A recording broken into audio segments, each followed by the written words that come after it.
Ever wondered how some people get into project management right to the top and it seems effortless? In today's video, I'm going to show you the easiest roadmap to becoming a successful project manager. We're going to talk about the mindset that you need to become a project manager, the skills, the soft skills that you need to become a project manager, the tools, the strategies, the certifications that you need to get you started, even if you have no prior experience. So let's get right into it. So why is project management so valuable? Project management is a high demand skill across all industries: technology, marketing, health, construction, you name it. Project management is really in demand in those industries. And you don't have to have the title of project manager to need for those skills to be required in your job. More often now, we see that professionals don't have the title project manager, but they are asked to lead on one-off projects in the organization. So if you can organize tasks, lead teams, and deliver results on time and to budget, you'll be the go-to person in your organization. They'll be scrambling to hire you. Project management was listed as one of the largest growing jobs even now. Companies are looking everywhere for professionals that can lead, organize, and just get things done. So if you're that person, you'll be in high demand right now. So whether you're a student, a career changer, or just curious, stick around and learn how you can kickstart your career in project management. So let's talk about what does a project manager do? And no, before you say, oh, they just organize and tick the boxes. No, they don't just do that. Project managers are involved in coordinating tasks, yes, organizing tasks, removing roadblocks for delivery, managing stakeholders, and problem solving. A project manager must and needs leadership skills, communication skills, time management skills, and the ability to adapt to changing circumstances really rapidly.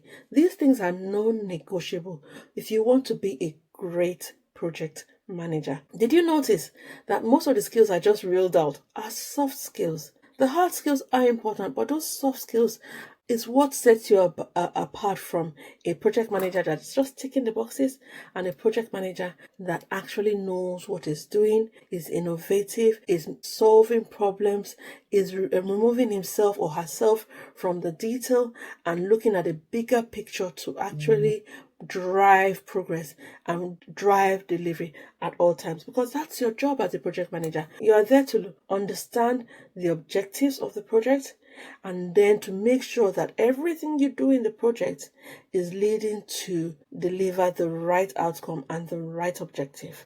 That's your role as a project manager. Like we mentioned, what are the key industries that need project management? Construction, healthcare, technology, even marketing needs healthcare. So if you have a particular industry in mind and you're not sure how project management fits into that industry, or you're already in an industry and you know that you have seen project managers and management skills within your industry, drop the industry that you're in or you're not sure about in the comments below and let's talk about it. Now, don't worry, I've mentioned a couple of soft skills here. They can be learned, just like some of the hard skills can be learned. So it's not a deal breaker if you don't have all of the skills, but you should have some of the skills. And then you learn and you build as you go along. Now, if you have at least 3 of the skills that I mentioned, go ahead and comment about the skills that you already have in the comments below. Let's talk about the basics about project management.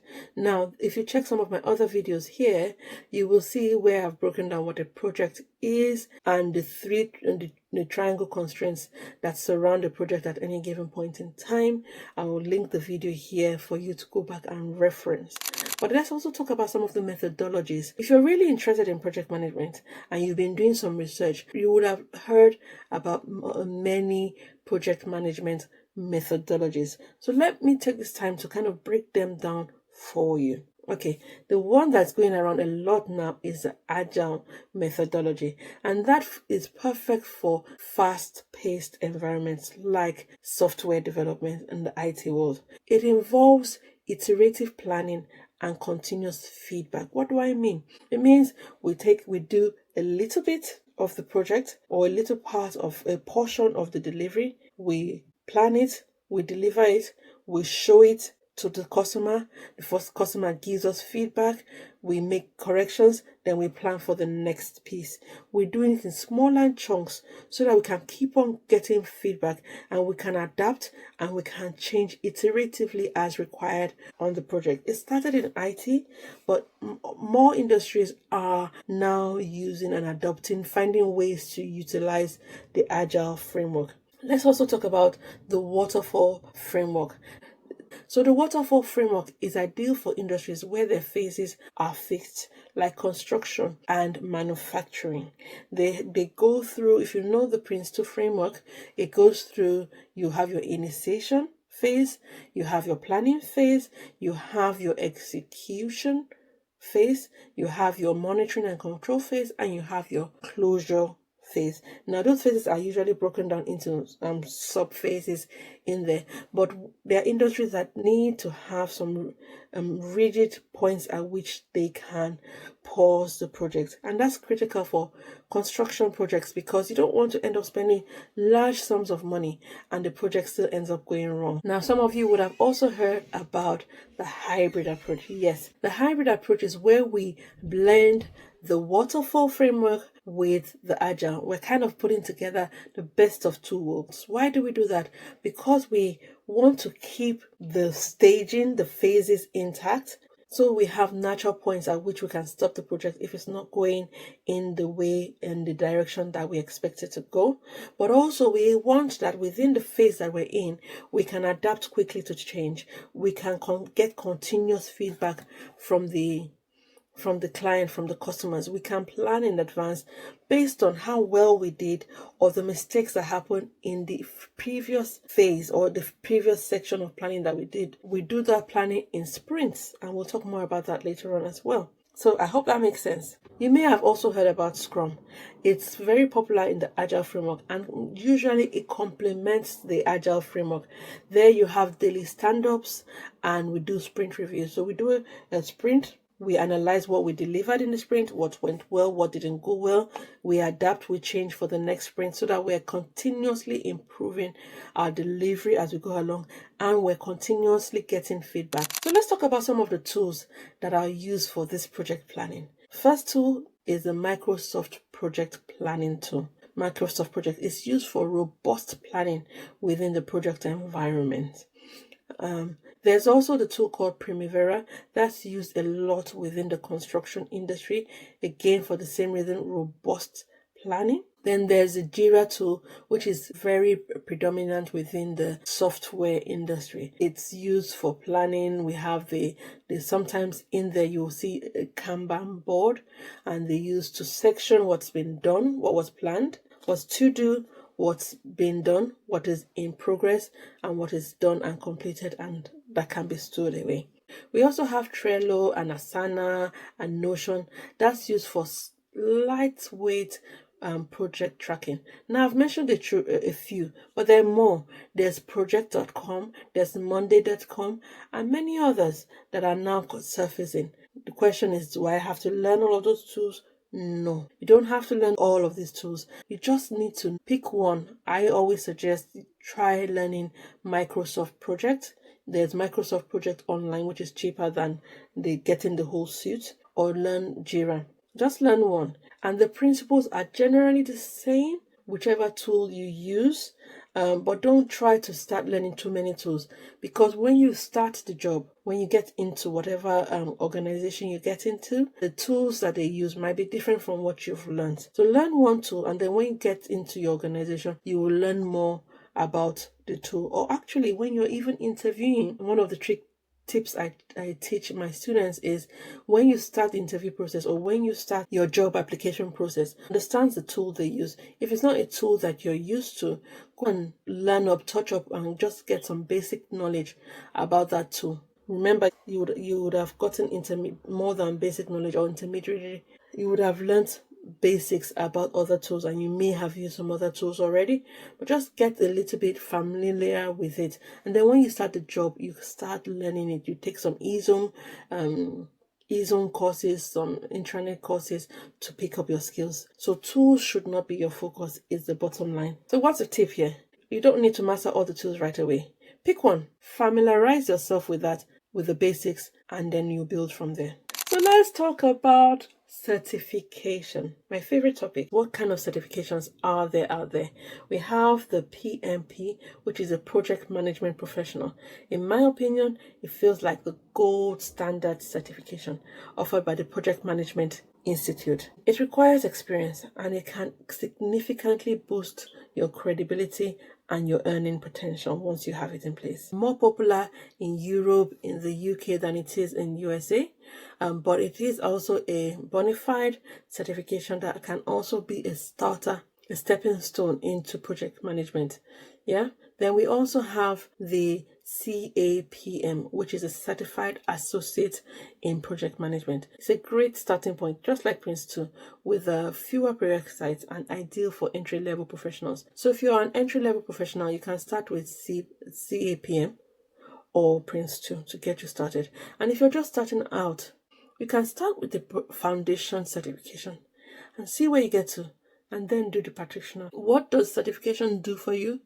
It gives you credibility. It doesn't give you a job, but it gives you credibility that way you can then use as you start looking for work. Okay. So are you planning to get certified? Comment which certification you're thinking of taking. Are you thinking of taking the PMP? Are you thinking of taking the CAPM or the Prince 2 certificate? So you heard me say before that certification is not going to get you the job. That is true and will always be true. Why? Because project management is at the heart, at the core of it, it's about your experience. It's about the experience that you bring to the table. When you go for any interview, when you pull together your CV, the thing that hiring managers and recruiters are always looking for is the experience that you have. Now, you're going to say, but I need a job to get experience, the chicken and egg situation. You don't need a job. There are many other ways of getting experience, and I'm going to run you through how to get experience to become a project manager. Okay, so the first thing to note here is you may have more experience than you think. You need to leverage the skills that you already have. We do a thing called skills gap analysis in our program, where we identify all the skills that a project manager needs to have. And then you look through the skills that you already have and you are already applying in your day-to-day role right now that matches that skill. Some of you will have leadership skill already. Some of you may already have financial management skills, which is also required in project management. Some people may already have organizational skills already that they can bring to the table. So first thing you need to do is identify the skills that you have that are relevant to project management and leverage those skills first. Leverage it in your CV, in your interviews. Leverage those first. Now, if those skills are not enough, then the next thing you want to do is do volunteer projects. You can offer to support a charity event, a student or a club organization event, or even be part of an event within your organization, in your office. Offer to help out in projects. That's kind of how I started. I wasn't a project manager. I was working in banking, and we were upgrading our software. So I offered to be part to support that project. And how did I support the project?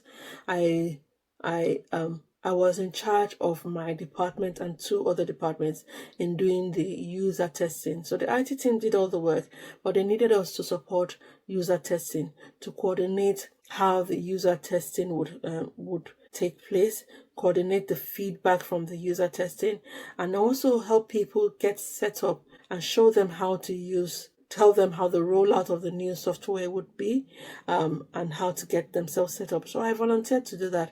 So I was in the meetings. I saw how they were planning to roll out the new software and indeed some new devices. So I was part of that process, and that was my first window into project management, and I loved it. And here I am now doing project management on a day-to-day basis. So look around you. You might find projects within your organization that are that are project based, that you can get involved with, get your hands dirty and volunteer with, that will give you the skills. Remember the PMP that I mentioned? If you go to the PMI Project Management Institute, they will tell you there that you do not need to have the title project manager to already be able to demonstrate project management skills. So these are the tips and the tricks you use to be able to demonstrate those project management skills. You can also, like I said, volunteer to support charities that are doing project work. My first role, I also volunteered, and when I volunteered, my first role was as a project manager, and I got it from a website called charityjobs.co.uk. Go ahead, there are many other websites out there now, and I'll give you some in the captions below, but that's a good place to start. Experience is experience. That's the tip for you. If you leave here with nothing else, remember that experience is experience. Doesn't matter whether it's paid or unpaid. That's the key to start getting the experience that you need. Another thing you can do is create your own personal or side projects.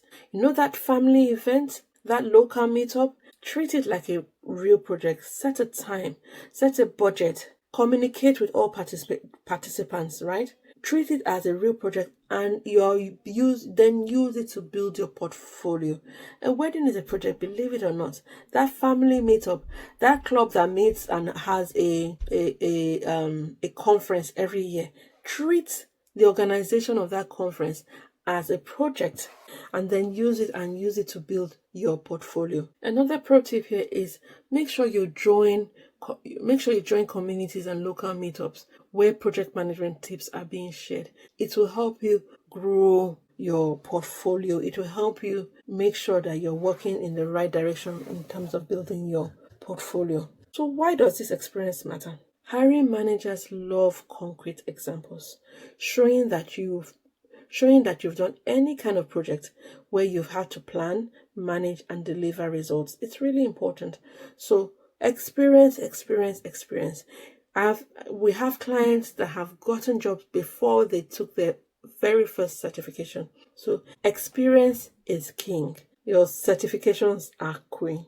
Okay? So next thing is how to land a project management job. So if you don't hear anything else, hear this. When it's time to look for a job, you have to be project centric. Your CV, your cover letter, the examples you give in the interview must be project centric. You have to make it align with project management lingo, project management terminologies. It makes a huge difference when you're looking for the job. Now that you know what a project manager is, you've done a certification, and you've gotten loads of experience, either from volunteering or from side projects or from leveraging roles that you've already done.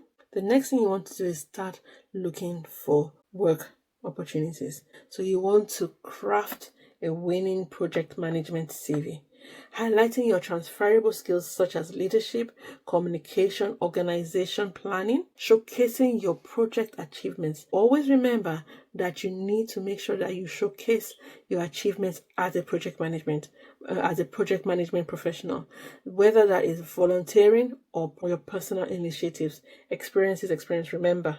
Then the same thing is you want to ensure that your project skills shine through in your CVs and in your LinkedIn profile and when you're doing your interviews. If you want help with how to make sure that your project skills are shining through in your interviews, just comment the word interviews in the comments below, and I'll show you how to get started with that. So where would you find roles? You want to utilize LinkedIn. You want to utilize JobServe, Glassdoor for project managers. There are many places to find jobs, and we did a complete video around job searching and even how to use AI for the job search, and I'll link that video somewhere here for you to have a quick look at. Now, a critical part of your job search now, because of the emergence of technology and the number of things AI can do for us now, the critical part of your job search is now networking,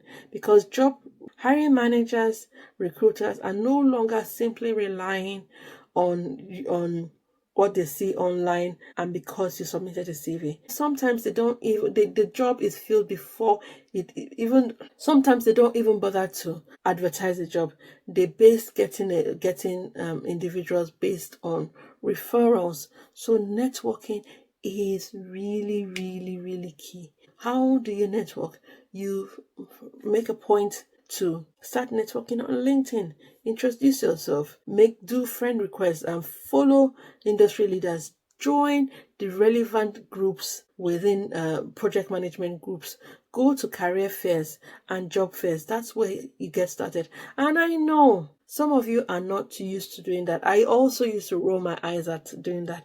But in the market that we're in now, it is critical that you make a point to start networking. You never know, that might be how you land your next job. So we've talked a lot today. The basics for landing a project management role now in 2025 are: understand what a project management role is. Then you need to learn the basics. Then you need to start getting experience. And you need to get yourself certified because that improves your credibility. Remember what we said? Experience is king and your certification is queen. Now you need to then apply for jobs and network. Use job boards, industry events, and personal connections to start landing your first project management role. If you need further help with that, just comment the word help in the comments below and we'll show you how to get started. I'm also going to link in the show notes some of our free training that gives you more detail on how to start your project management career and how you can start your project management career with us at the Elite Project Management Academy. I'll see you in the next video. Bye.